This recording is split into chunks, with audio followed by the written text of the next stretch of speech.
Deus, saudamos a todos com a paz do Senhor.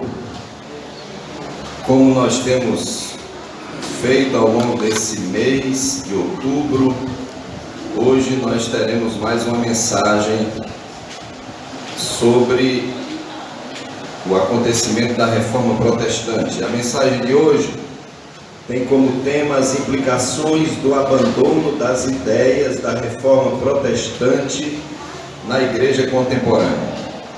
Portanto, é preciso que nós reflitamos sobre quais eram essas ideias que a Reforma Protestante trouxe por ocasião de sua implementação mais enfática, que ficou marcada no dia 31 de outubro de 1517, quando o então monge agostiniano Martinho Lutero escreveu 95 teses contrariando a postura da Igreja Católica Romana e se contrapondo aos princípios que havia determinado aquela instituição. Para que a gente possa verificar os acontecimentos mesmo no dia de hoje, se nós vamos abandonar as ideias da Reforma Protestante, é necessário que a gente se posicione no contexto histórico. Em primeiro lugar, é preciso que a gente demonstre que o cristianismo já não era um só, pois no ano de 1054 havia acontecido o primeiro cisma entre os cristãos, pois o cristianismo oriental, que usualmente falava grego, se separou do cristianismo ocidental, que usava a língua latina. O cristianismo oriental tinha sede na cidade de Constantinopla e o cristianismo ocidental tinha sede na cidade de Roma. Portanto, essa primeira divisão do cristianismo aconteceu naquele período, mas não houve assim uma mudança tão drástica, uma divisão que não abalou os dois lados, praticamente. Até hoje existe a chamada Igreja Católica Ortodoxa e os seus clérigos, eles têm uma postura ainda assemelhada com a Igreja Católica Romana e, na verdade, continuam separados. Mas, por exemplo, se formos a uma igreja ortodoxa, nós não veremos as imagens de escultura, veremos quadros, que eles chamam de ícones. E, no entanto, a igreja cristã já vinha sendo alvo de contestações ao longo dos anos. E no século anterior, se nós estamos falando de 1517, então século XVI, no século XV, Deus já havia levantado pessoas que haviam se contraposto aos posicionamentos que a Igreja Romana havia adotado, posicionamentos estes que em um primeiro momento se colocavam contra o que está escrito na Bíblia Sagrada. E então, um dos primeiros pontos a serem contestados era justamente a autoridade que a Bíblia Sagrada tinha. Ainda hoje nós vamos encontrar determinadas religiões que se dizem cristãs, que não têm a Bíblia como sua única regra de fé e prática. Então, para os católicos romanos, até nos dias de hoje, e nós podemos ver e ouvir os posicionamentos de alguns padres, a tradição da igreja está acima da Bíblia Sagrada. Mas a essa época, por volta do século XV e século XVI, existia uma ênfase muito grande na autoridade do Papa. Então, o Papa determinava alguma coisa e ele não estava preocupado se a Bíblia dizia diferente. O que o Papa determinava, ele tinha autoridade máxima.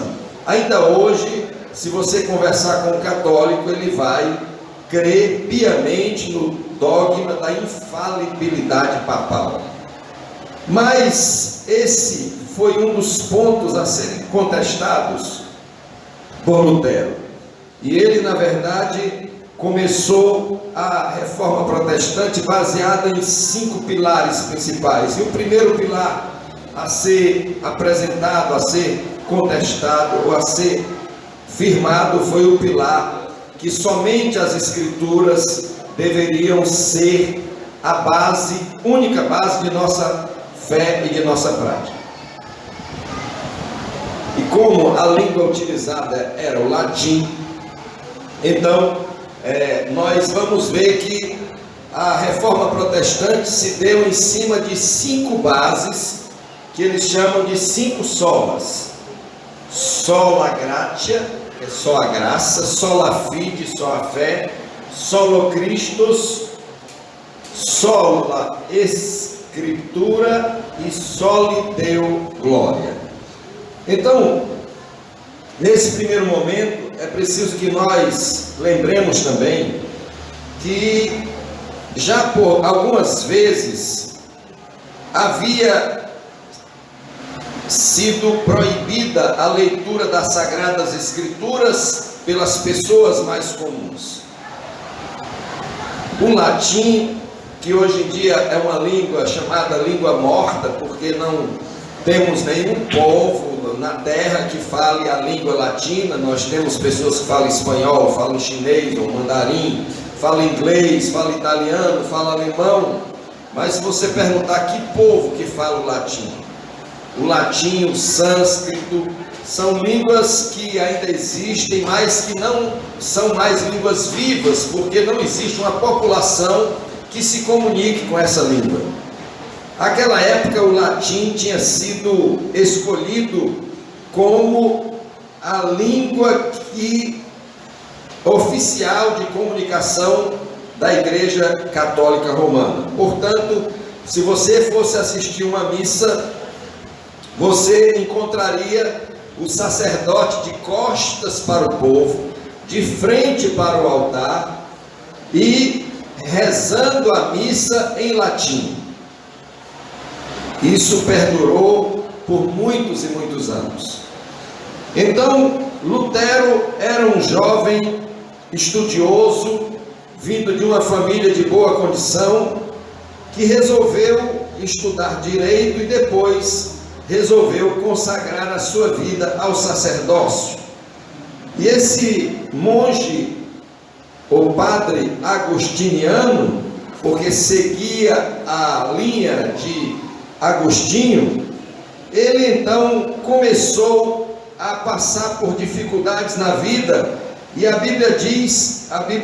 história diz que ele começou a estudar o livro de Romanos, e ele foi impactado ao ler o livro de Romanos.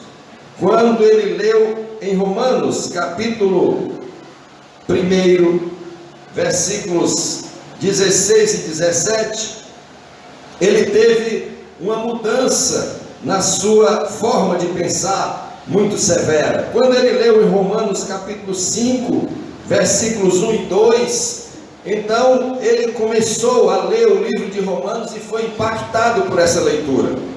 Vamos fazer como Lutero, vamos ler esses versículos na primeira carta aos Romanos, capítulo 1, versos 16 e 17, onde diz assim, Paulo escrevendo aos Romanos: não me envergonho do Evangelho, pois é o poder de Deus para a salvação de todo aquele que crê, primeiro do judeu, depois do grego, pois nele se descobre a justiça de Deus de fé em fé, como está escrito, o justo viverá pela fé.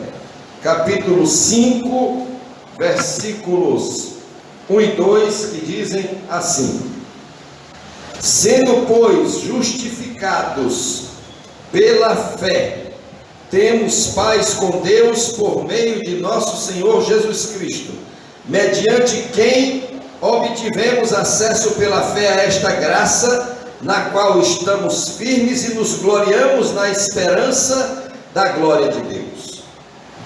Na realidade, é preciso que nós reconheçamos que aquele momento que Lutero vivia, juntamente com as pessoas do mundo ocidental, era um momento que fazia um grande contraste com isso que Lutero acabara de ler na Bíblia. E havia, por aqueles dias, uma série de posicionamentos da igreja que faziam com que Lutero questionasse esses posicionamentos. Por exemplo, por aqueles dias era o momento em que o Papa Leão X tinha mandado derrubar a Catedral de São Pedro, essa catedral que todos nós conhecemos pela televisão, que havia sido construída ainda por Constantino I.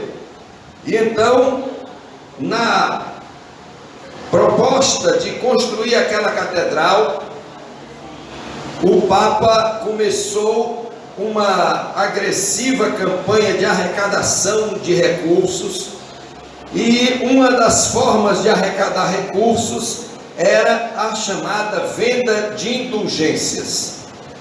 E o que era a indulgência? A indulgência era uma forma de você adquirir a salvação. Se você tivesse dinheiro, não interessava se você estava arrependido ou não dos seus pecados, você tanto tinha condições de pagar uma boa quantia para obter o perdão dos seus pecados. Existiam as indulgências plenárias ou totais, ou mesmo você podia resgatar um parente seu que não tinha ido ainda para o inferno, e aí criou-se também um lugar que na Bíblia não está escrito, chamado purgatório. Então, se você pagasse, você também tirava o seu pai, a sua mãe, o seu avô, o seu filho, que já tinha morrido e estava no purgatório. Então Lutero começou a ver que esses atos, essas propostas, elas estavam totalmente contrárias ao que dizia a palavra de Deus. Ela não estava de acordo com o que diz a Bíblia, que o justo viverá pela fé. A justificação vem pela fé em Cristo. E, sem dúvida, para que houvesse um poder maior de manipulação, havia durante alguns anos, a começar pelo Papa Inocêncio III, havido a proibição de as pessoas lerem a Bíblia. E, por conta disso, Lutero agora entendia que a Bíblia deveria ser lida por todos. Afinal de contas, foi Jesus quem disse: conhecereis a verdade vos libertará. E o salmista diz: Senhor, a tua palavra é a verdade. Ele também defendia, Lutero, a supressão do clero regular, pois naquela época somente as pessoas que se dedicavam ao clero podiam anunciar a palavra de Deus. E também ele defendia que houvesse a supressão das imagens religiosas, dos ícones, e também do celibato clerical, que ainda hoje é uma realidade na igreja romana. E ele defendia também a supressão dos muitos sacramentos, deixando somente aqueles dois que Jesus instituiu, o batismo e a ceia do Senhor. Também Lutero defendia que não havia a chamada transubstanciação, que é a transformação do pão e do vinho no corpo e sangue de Jesus. Quando o católico ora ou reza pelo pão e pelo vinho, eles acreditam que aquele pão, aquela hóstia e aquele vinho se transformam literalmente no corpo e no sangue de Jesus. E Lutero então percebeu que o pão e o vinho são somente símbolos do corpo e do sangue. E havia uma série de posições que Lutero se colocava contra, e essas posições foram aprofundadas através dos seus estudos religiosos. Entre o ano 1511 e 1513, ele começou a estudar nas cartas de Paulo, e principalmente ele ficou impactado com esta frase que diz: o justo viverá pela fé. Se o justo viverá pela fé, então nós podemos entender que as pregações ou os ensinos que o Papa colocava, de que você, através dos seus esforços, das suas boas obras, através das suas contribuições, você poderia ser salvo, isso aí estava completamente contrário ao que as Escrituras diziam. É importante nós dizermos que Martinho Lutero não tinha intenção de provocar um novo cisma, de criar uma nova religião.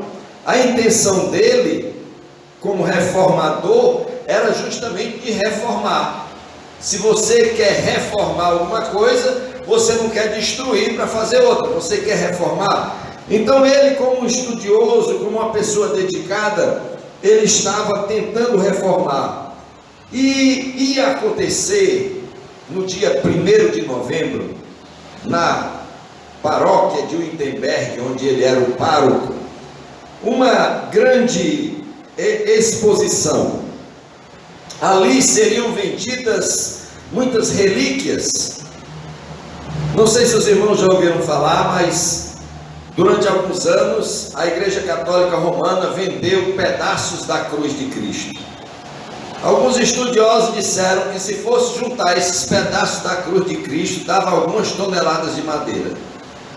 Então, na igreja de Wittenberg, seria vendida no dia 1º de novembro uma série de indulgências e de lembrancinhas e de símbolos católicos que seriam vendidos, e ele, como pároco, então resolveu no dia anterior escrever 95 teses para o então arcebispo da sua diocese. É preciso que a gente diga que a Alemanha que nós estamos falando de 1517 não é a mesma Alemanha de hoje. Era na verdade o Império Sacro-Germânico, que tinha como rei o soberano Carlos V, e era um território muito maior, mas Lutero estava circunscrito a uma diocese menor na Inglaterra. Então, no dia 31 de outubro de 1517, ele escreveu ao bispo, dizendo uma série de teses, 95 teses, e as pessoas então disseram que simplesmente escrever ao bispo não seria suficiente, e acabaram por afixar essas 95 teses na porta da igreja. É preciso que se diga que as pessoas, alguns dizem que as pessoas não entenderam muito bem o que estava escrito lá, porque ele escreveu em latim. Mas ele colocou isso. Os irmãos imaginem que na época tivesse assim um Facebook da vida, né? Era mais ou menos a porta da igreja, né? As pessoas que queriam examinavam, iam lá. Então era um meio de divulgação. É preciso que a gente diga que a imprensa era algo muito novo. Não existia jornais, não existia meios de comunicação. Então ele colocou essas 95 teses, e a primeira coisa que ele escreveu falando a respeito de arrependimento. A primeira coisa que ele escreveu falava a respeito de arrependimento. Ele citava Mateus capítulo 4, versículo 17, e ele dizia justamente que esta palavra que o Senhor colocou, mostrando que o princípio do Evangelho é falando de arrependimento, arrependei-vos e crede no Evangelho, estava totalmente contra aquilo que estava sendo dito, que as pessoas não precisavam se arrepender, elas precisavam apenas fazer os sacrifícios, os sacramentos, fazer a confissão, precisavam somente fazer o que a igreja ordenava fazer, ou seja, boas obras, precisava somente comprar as indulgências, e aquilo ali seria suficiente. Mas o monge entendeu que o homem continuava na mesma situação, e continuando na mesma situação não haveria salvação para ele. Então ele mostra claramente a posição dele, de que nós precisamos de um verdadeiro arrependimento e uma mudança de vida. Sem essa mudança de vida, nós não conseguiríamos absolutamente obter o perdão de Deus. Então Lutero se coloca nesse primeiro aspecto, mostrando a necessidade de arrependimento que as pessoas deveriam ter. Precisava ter mudança de vida e não somente seguir ritos religiosos. Houve, portanto, esse posicionamento contra essa chamada graça barata. Infelizmente, nos dias de hoje, novamente aparecem aqueles que estão pregando esta graça barata, esta graça que não exige compromisso, esta graça que não exige mudança de vida. Ora, a Bíblia diz que de fato, pela graça sois salvos, isso não vem de vós, é dom de Deus, mas a Bíblia coloca diante de nós uma postura que nós devemos adotar como novamente nascidos. Está escrito que nós devemos, como meninos, como recém-nascidos, desejar o leite racional, que é a palavra de Deus, para que por ele nós venhamos a crescer. Portanto, em nenhum momento a Bíblia endossa a ideia de que, porque nós recebemos o perdão gratuitamente, nós poderemos simplesmente desprezar a prática da santidade. Pelo contrário, a Bíblia nos exorta que nós devemos ser santo, como o Senhor é santo. A Bíblia diz que nós devemos ser santos em toda maneira de viver. A Bíblia recomenda que nós devemos transformar a nossa mente, devemos consagrar a nossa vida, espírito, alma e corpo, pela renovação do nosso entendimento. Portanto, Lutero mostrou claramente que nós precisaríamos ter uma postura diante da palavra de Deus, uma postura de arrependimento. Quando Lutero coloca que a Escritura deveria ser a base da nossa fé e prática, então a seguir ele coloca que, baseado na Escritura, nós deveríamos manter essa atitude de receber a graça de Deus pela fé, mas que esta fé deveria ser uma fé viva, uma fé que está escrita na carta do apóstolo Paulo aos Tessalonicenses. Quando ele escreve esta carta, ele diz àqueles crentes que dá sempre graças a Deus todas as vezes que ouve falar a respeito deles, por conta das características que ele se lembrava deles. E ele diz: lembrando-nos sem cessar da obra da vossa fé. Em outra tradução diz: do trabalho da vossa fé. Quando você lê a epístola de Tiago, ele mostra claramente que uma fé sem obras é morta. Por um lado, você vai pegar esse confronto e ver que é necessário que a nossa fé se traduza em um comportamento.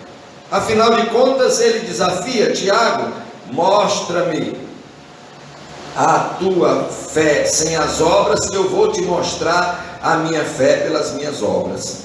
Então, se havia uma pregação que não havia necessidade de ter fé e somente havia necessidade de ter obras, a Bíblia enfatiza que a nossa fé necessita ser exteriorizada através das nossas obras. Lutero traz ainda a explicação que o verdadeiro arrependimento era melhor do que comprar qualquer indulgência. E ele, que ainda não era uma pessoa desligada do catolicismo, ainda tentou conciliar as duas coisas, dizendo que se você quer comprar indulgências, então você primeiro se arrependa, você se confesse, e depois você pode mude de vida e pode comprar as indulgências. A fé se tornou naquela época uma mera mercadoria ligada a compras de justiça e estadias encurtadas no purgatório. Se nós formos abandonar essa ideia, nós vamos ver que nós incorreremos no mesmo erro. Não vai ser muito longe daqui, nós poderemos encontrar alguém que continua desprezando essas reformas que foram propostas por Lutero e estão pregando que as pessoas que trouxerem grandes ofertas, as pessoas que fizerem grandes sacrifícios, poderão com certeza ter uma proximidade, um favor maior de Deus. Então, se nós nos distanciarmos dessa ideia de somente a Escritura, somente a graça, somente a fé, nós estaremos muito próximos daqueles erros que foram cometidos naquela época. Nós gostaríamos de dizer que a ideia de Lutero de colocar essas verdades, elas começaram justamente, como eu disse, com a base bíblica do perdão. Ele discutiu o valor das indulgências e ele mostrou claramente que a Bíblia não endossava essas ideias. Em segundo lugar, ele mostrou que não havia ninguém com autoridade suficiente para administrar esses favores de perdoar pessoas. A concessão de liberdade completa e perdão de pecados não era absolutamente de pessoas especiais.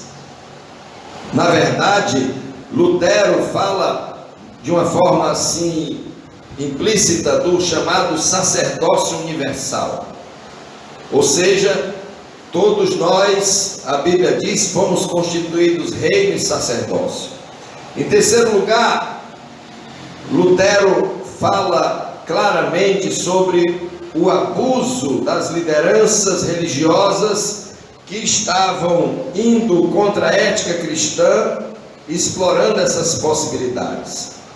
Quando ele diz que Jesus falou que nós deveríamos nos arrepender, ele explicita, ele quis que a vida inteira dos crentes seja de arrependimento. Ou seja, se nós realmente cremos na Bíblia, nós precisamos lembrar que Jesus nos desafiou dizendo: se alguém quer ser meu discípulo, a cada dia negue-se a si mesmo, tome a sua cruz e siga-me. O verdadeiro arrependimento não é um arrependimento que se dá uma vez na vida, mas é um arrependimento que se renova diariamente. As ideias de Lutero contra a penitência, que é justamente a ideia de você pecar e fazer penitência, coisas que ainda acontecem nos dias de hoje, como por exemplo, quando chegar a época do carnaval, existe uma reunião no catolicismo chamada a reunião das cinzas. Então as pessoas saem para brincar o carnaval, cometer toda sorte de pecados, e quando é na quarta-feira ele aparece lá numa expressão muito popular, com cara de Madalena arrependida, e com a cabeça baixa, para que o padre jogue cinza na cabeça dele, como se nada tivesse acontecido. E alguém pode dizer assim: pastor, mas todo mundo tem direito de se arrepender. Mas se houver arrependimento, não há prática contínua, reiterada, ano após ano.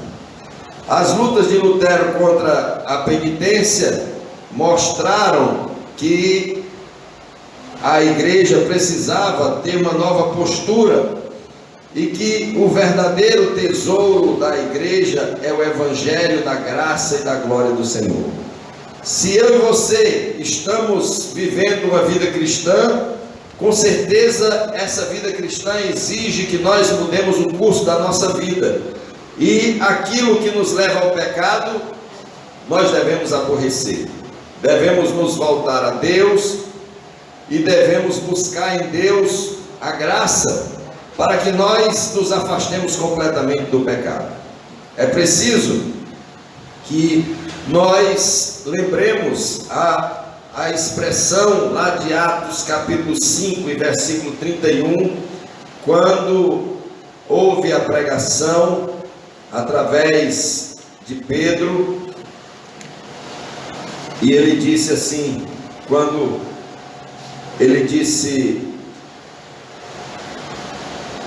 que só existe, capítulo 5, verso 31, quando ele fala a respeito de que o Deus de nossos pais ressuscitou a Jesus, a quem vós mataste, suspendendo no madeiro. Deus, com a sua destra, elevou a príncipe Salvador para dar a Israel o arrependimento e o perdão de pecados. Então, quando nós estamos falando a respeito de encontrarmos o caminho para a salvação, não existe outro atalho, não existe outro meio. A Bíblia diz que só vamos alcançar a salvação pela fé. A Bíblia diz que a salvação é o dom gratuito de Deus, vem pela graça, não por obras, para que ninguém se glorie. E a salvação vem somente através de Jesus Cristo. A Bíblia diz que só há um nome dado entre os homens pelo qual importa que sejamos salvos, que é Jesus Cristo. Se eu e você temos a intenção de termos uma vida cristã, nós precisamos entender que essas ideias que Lutero lutou por elas devem ser mantidas diante de nós. São 5 ideias principais que foram pregadas por aquele homem e que ultrapassaram os dias, os séculos, e continuam sendo vivas diante de nós. Se nós cremos na Bíblia Sagrada, então nós temos que ter somente a Bíblia como nossa regra de fé e prática. Não podemos, portanto, aceitar que nenhuma outra fonte possa se sobrepor à Bíblia. Então não será a tradição que estará acima da Bíblia, não será a autoridade dos líderes religiosos que estará acima da Bíblia, não será outro livro que estará nem acima nem ao lado da Bíblia. Hoje nós vamos encontrar religiões que eles colocam um livro em igual patamar à Bíblia. Nós vamos encontrar religiões que modificaram a Bíblia e eles têm a sua própria tradução. Na época existia uma necessidade muito grande das pessoas conhecerem as Escrituras, e Lutero se esforçou enormemente como conhecedor das línguas originais e fez a tradução da Bíblia em 3 meses para o alemão. E a partir daquele momento houve uma mudança na forma de anunciar o Evangelho. Lutero não foi simplesmente dispensado das suas funções. É preciso que a gente diga que o dia 31 de outubro foi somente um dia marcante, mas a luta continuou, e Lutero foi chamado pelos seus superiores e teve a oportunidade de voltar atrás, e teve vamos dizer assim, a proposta para que ele se arrependesse. E ele simplesmente desafiou os seus contestadores a que eles provassem que ele estava errado de acordo com as Escrituras.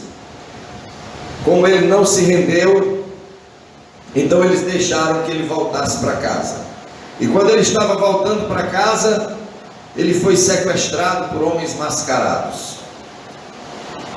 Para a sorte dele, esses homens mascarados eram empregados de um nobre daquela época, que levou Lutero para o seu castelo e o manteve lá encastelado, o manteve lá em proteção, porque já se sabia que existia um plano. Quando ele chegasse em casa, ele seria assassinado, porque aquela forma com que ele estava se portando estava trazendo um prejuízo muito grande.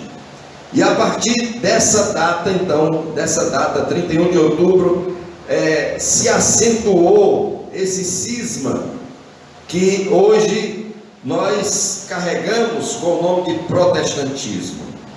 Só que esse evento do dia 31 de outubro foi o mais marcante, mas esse evento se disseminou em outras pátrias, na Suíça, chamada Suíça Francesa, aconteceu na Holanda e se espalhou ao longo daqueles séculos com a proliferação das Escrituras, fazendo com que as pessoas não se conformassem mais com aquelas interpretações tão contrárias ao que diria a palavra de Deus. E Deus então utilizou de muitos outros homens, além de Martinho Lutero. E é importante que nós digamos as palavras que Lutero falou para os seus opositores na chamada Dieta de Worms, que o imperador Carlos V o submeteu para que ele renunciasse a todas as suas ideias. Ele disse: a menos que seja convencido por testemunho das Escrituras e por argumentos claramente racionais, porque nem no Papa, nem nos concílios eu acredito, já que está mais do que provado que eles frequentemente erram e se contradizem. Eu, com base no texto da Sagrada Escritura que indiquei, sou obrigado a me submeter à minha consciência e ficar fiel à palavra de Deus. Por isso não posso, nem quero me retratar de nada, porque agir contra a própria consciência não é certo nem seguro. Nada mais nem diferente posso dizer. Aqui estou e aqui fico, que Deus me ajude. Deus levantou Martinho Lutero para que ele fosse um homem marcante no seu tempo, e ele nos deixou esse legado, esses princípios, para que nós olhássemos para aquele momento histórico e mantivéssemos hoje os mesmos princípios. E alguém pode dizer: como nós poderíamos observar os mesmos princípios se o momento histórico é completamente diferente? Vejam que naquele momento existiam dois ramos do catolicismo, e hoje nós temos quase dois ramos do catolicismo, sem falar nos cismas que existem ainda na Igreja Católica Romana Ocidental. Mas existe a Igreja Católica Brasileira, mas existem um sem número de denominações chamadas evangélicas. Então, como nós poderíamos, digamos assim, reproduzir esse momento de reforma nos dias de hoje? E aí nós vamos, para terminar, lembrar como começou a reforma. A reforma não começou com a fixação das 95 teses. A reforma começou através do exame da palavra de Deus. Foi justamente quando Lutero começou a estudar a palavra de Deus com dedicação e com oração, que a reforma começou a se fazer dentro da vida dele. Então, se nós queremos manter as ideias da reforma, nós devemos voltar às Escrituras. Nós devemos voltar a examinar as Escrituras, porque Jesus diz: examinai as Escrituras, porque são elas que de mim testificam. Cuidai de ter nelas a vida eterna, e são elas que de mim testificam. Pelas Escrituras, nós vamos entender que toda palavra é inspirada. Então, quando a gente fala somente as Escrituras, nós vamos levar em consideração o texto que diz lá em 1 Timóteo, capítulo 3, versículo 16: toda a Escritura é divinamente inspirada e proveitosa para ensinar, para redarguir, para corrigir, para instruir em justiça. É preciso que a gente lembre que Jesus, ele leu as Escrituras. Jesus aprovou as Escrituras. Paulo disse isso aí das Escrituras. O salmista já dizia: Senhor, a tua palavra permanece no céu, a tua palavra é a verdade. Então, mais do que nunca, nós devemos nos apegar à palavra. Mais do que nunca, nós devemos conhecer a palavra. A palavra é justamente o antídoto que vai nos livrar do envenenamento que nós estamos sujeitos. Se você ligar o rádio, se você ligar a televisão, você vai escutar todo tipo de heresia. Você vai escutar pessoas pegando esse livro, lendo esse livro, interpretando esse livro contrariamente ao que o próprio livro diz. Então, se nós não estivermos preparados para combater esses ventos de doutrina, nós podemos ser engodados, nós podemos ser seduzidos. Quando Paulo escreveu aos Gálatas, ele diz: quem vos seduziu? Ele havia fundado a igreja, ele havia deixado os princípios, e quando ele se ausentou, chegou alguém lá e plantou o joio no meio do trigo. Não é diferente nos dias de hoje. Não é diferente quando você ouve uma interpretação das Escrituras. Existem pessoas batendo na sua porta e eles vêm trazendo um outro evangelho. Existem pessoas que pregam dentro da sua sala, na sua televisão, no seu rádio, dentro do seu carro, e eles estão pregando outro evangelho. Se nós não estivermos atentos e conhecendo as Escrituras, nós estaremos suscetíveis a sermos enganados. Não custa lembrar a advertência de Jesus que nos últimos dias o inimigo envidaria esforços para enganar, se possível, até os escolhidos. Então, precisamos manter o nosso esforço no sentido de ler a palavra, no sentido de conhecer a palavra. E somente a Escritura é a base para nós nos mantermos saudáveis, aguardando a vinda de nosso bendito Salvador Jesus Cristo. Em segundo lugar, é preciso que nós lembremos que há um só Deus e um só mediador entre Deus e os homens, Jesus Cristo, homem. Nós não precisamos de outro mediador, não precisamos de intermediários para chegarmos a Deus, somente Cristo. Se existe alguma tese diferente essa tese deve ser rejeitada por nós. Somente Cristo, há um só nome dado entre os homens pelo qual importa que sejamos salvos. Existem pessoas se esforçando para que vocês acreditem que através de obras nós alcançaremos talvez uma posição melhor. Através de obras, através de contribuições, alguém possa se achegar a Deus e alcançar a salvação. Mas a Bíblia Sagrada diz que somente através de Jesus. O próprio Jesus disse: eu sou o caminho, a verdade e a vida. Ninguém vai ao Pai a não ser por mim. De forma que nós precisamos nos lembrar desse princípio: somente Cristo, somente através do Senhor Jesus é que nós encontraremos a salvação. Mas alguns ainda pregam que você pode até ser salvo através de Jesus, mas você vai precisar de mais alguma coisa para ser salvo. E aí nós vamos lembrar a pregação que diz que é somente pela graça. E Lá em Efésios capítulo 8 e 9 ele diz: porque pela graça sois salvos. Em primeiro lugar, é pela graça, não é porque eu sou bonzinho. Existe uma verdadeira aversão das pessoas quando eles veem um pecador se arrependendo. Nós já ouvimos alguém dizer assim: como é que pode? Fulano de tal, depois de fez tudo que não prestava, agora resolveu ser crente. Por que ele não foi ser crente antes de matar, de roubar, de estuprar? Fala-se de uma mulher que procurou o soberano do seu país porque o seu filho ia ser enforcado. O seu filho era um bandido. O seu filho já tinha matado, já tinha estuprado, já tinha assaltado. E ela foi falar com o rei e disse: ó, meu rei, tenha misericórdia, não enforque o meu filho, dê a ele uma chance. Ele disse: mas ele não merece.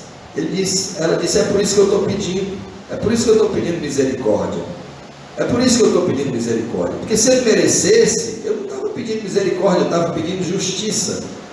Então, a Bíblia diz que as nossas justiças diante de Deus são como trapos de imundícia, elas não subsistem, mas pela graça de Deus, graça, pelo favor imerecido, é que nós alcançamos a salvação. E essa graça, ela somente será aceita pela fé no Filho de Deus, pela fé no sacrifício que Jesus Cristo fez por nós. Por que somente Cristo? Porque somente Jesus é que enfrentou a morte por mim e por você. É porque somente Jesus venceu a morte. Por isso não pode ser através de Maria, não pode ser através de qualquer outra pessoa. Imagine, João era o apóstolo que recostava a sua cabeça no peito de Jesus. Tal era a proximidade que ele tinha de Jesus. Mas não é por João que nós vamos chegar a Jesus, a Deus, é somente através de Jesus, porque somente Jesus enfrentou a cruz, somente Jesus derramou o seu sangue. Então a salvação é somente através de Jesus, pela graça, porque nós não somos merecedores. Essa graça deve ser aceita pela fé. E finalmente, a Deus é que nós devemos dar glória, porque foi Deus quem fez esse plano maravilhoso de salvação. É por isso que em João 13,16 diz: porque Deus amou o mundo de uma tal maneira que deu o seu Filho unigênito, para que todo aquele que nele crê não pereça, mas tenha a vida eterna. Dessa forma, nós vamos encontrar na Bíblia Sagrada os fundamentos para nós mantermos a reforma protestante sempre viva diante de nós. Manter os princípios da reforma significa continuar crendo na Bíblia. Manter os princípios da reforma significa fazer aquilo que Jesus disse: vigiai e orai para que não caiais em tentação. Se nós formos observar, a Bíblia Sagrada está repleta de exemplos de que os homens têm uma tendência natural de, quando se ausentam um pouquinho da profecia, a Bíblia diz: não havendo profecia, o povo se corrompe. Pastor, e qual é a profecia? Essa é a profecia por excelência. Quando Moisés se afastou do povo, Moisés, um grande profeta, se afastou do povo, subiu ao monte pegar as tábuas da lei e passou a demorar. O povo disse: esse homem está demorando demais, vamos aqui, Arão, vamos fazer aqui um bezerrinho, porque esse homem está demorando. Será que é verdade mesmo? Paulo diz assim: não vos enfadeis de eu dizer sempre as mesmas coisas, é para a segurança vossa. Alguém diz assim: pastor, mas eu já li a Bíblia toda, não sei quantas vezes. Pois leia mais. Leia mais, porque quanto mais nós lermos, mais nós vamos entender. Quanto nós mais lermos, mais nós vamos ser abençoados. Nós precisamos estar sempre atentos. Como eu disse, Paulo pregou aos Gálatas e ele se afastou um pouco, e de repente chegou a notícia: Paulo, os judaizantes estão lá enchendo a cabeça dos Gálatas. E Paulo escreve aos Gálatas e diz: quem vos seduziu? Quem foi que mudou a ideia de vocês? Eu preciso que vocês se lembrem do evangelho que eu preguei a vocês. Não foi com argumentos humanos, mas foi com o poder de Deus.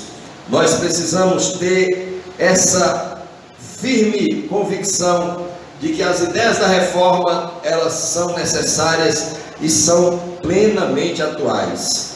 Que eu e você nos comprometamos a honrar a Deus, que levantou esse homem, Martinho Lutero, levantou Zwinglio, levantou Calvino, levantou outros servos de Deus, para que a palavra de Deus pudesse ter a proeminência na vida do povo de Deus.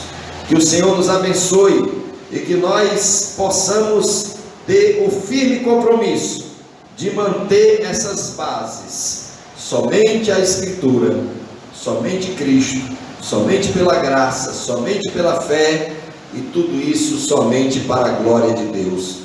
Infelizmente nós vemos nos dias de hoje pessoas promovendo a sua própria glória, pregadores que se promovem mais do que o próprio evangelho que pregam, igrejas que estão promovendo o nome da igreja muito mais do que o nome de Jesus.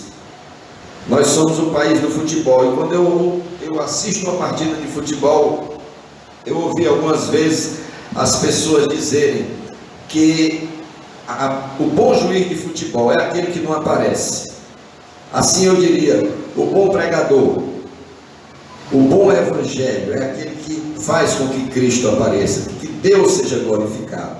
No momento em que um homem aparece, ele está descumprindo o que João Batista, o maior homem nascido de mulher, nos ensinou.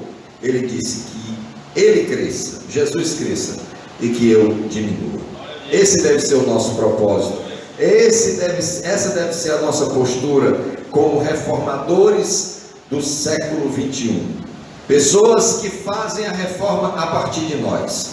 Eu e você não podemos mudar as igrejas que estão por aí, mas eu posso mudar a minha própria vida. Eu posso aplicar os princípios da reforma para a minha vida. Eu posso tentar aplicar os princípios da reforma para a vida da igreja que nós estamos vivendo. Então que o Senhor nos abençoe, que o Senhor faça com que a nossa igreja seja uma igreja que se atenha aos princípios da reforma, que são princípios bíblicos, e que aguarda a vinda de Jesus com fidelidade. Feche os seus olhos, vamos orar.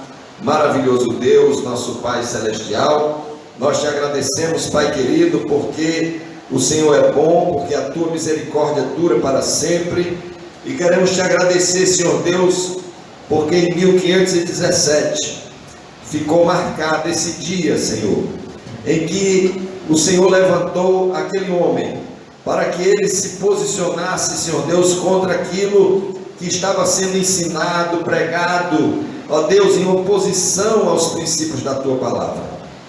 E nós queremos, Pai amado, nos mantermos fiéis à tua palavra, e pedimos, ó Pai querido, que nós sejamos uma igreja reformada, Senhor, uma igreja que se conserta, uma igreja que se arrepende, uma igreja que toma, ó Senhor, que volta às primeiras obras, arrepende-se de onde caiu e volta às primeiras obras.